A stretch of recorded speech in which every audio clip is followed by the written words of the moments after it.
bagaimana kalau begini, Syekh? Ada seseorang yang hawa nafsunya condong kepada urusan ibadah, tapi saat dia beribadah niatnya karena dunia, pengen ini, pengen itulah, urusan dunia semua. Nah, itu masuk kategori yang ini atau tidak gitu? Ya, jadi kalau kita melaksanakan ibadah, ya, tapi didorong oleh hawa nafsu kita, maksudnya menjadi ria, hanya ingin mendapatkan aspek duniawi yang sesaat ini, itu belum termasuk di dalam ibadah. Sebab ibadah kita adalah wama umiru illa liya'budullaha mukhlishina lahuddin hunafa. Tidak diperintahkan mereka orang yang beriman kecuali beribadah kepada Allah hatinya ikhlas. Jadi hati yang ikhlas itulah yang mampu menundukkan hawa nafsu kita.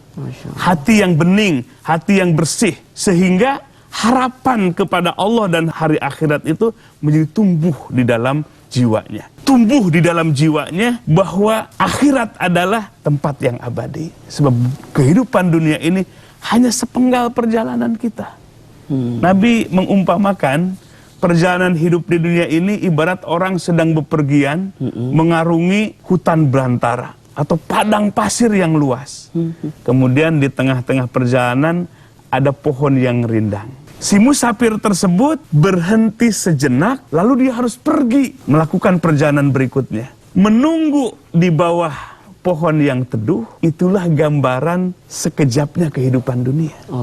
Dari kehidupan dunia ini, dia harus berlari. Ada kehidupan berikutnya, alam kubur. Dari alam kubur, dia akan dibangkitkan menuju mahsyar. Di mahsyar ada hisaban, ada pertanggungjawaban. Bayangkan kehidupan dunia ini. Sehingga kalau Nabi SAW bersabda, a'maru ummati ma baina sitin ila sab'in. Rata-rata umur umatku itu hanya 60 sampai 70 tahun. Rata-rata ada di situ. Betapa sekejapnya kehidupan dunia ini. Dan kita akan masuki alam yang abadi setelah kehidupan dunia ini.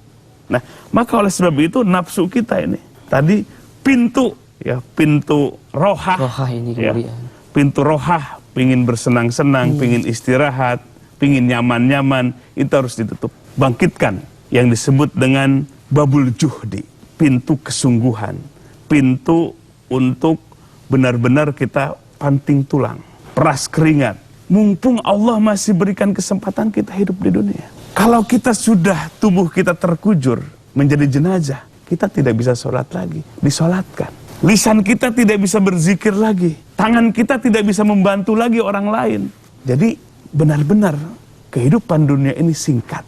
Maka kunci adalah yang ketiga, tutup pintu rohah. Pingin bersantai-santai, pingin bermalas-malasan, maka buka pintu al-juhdu.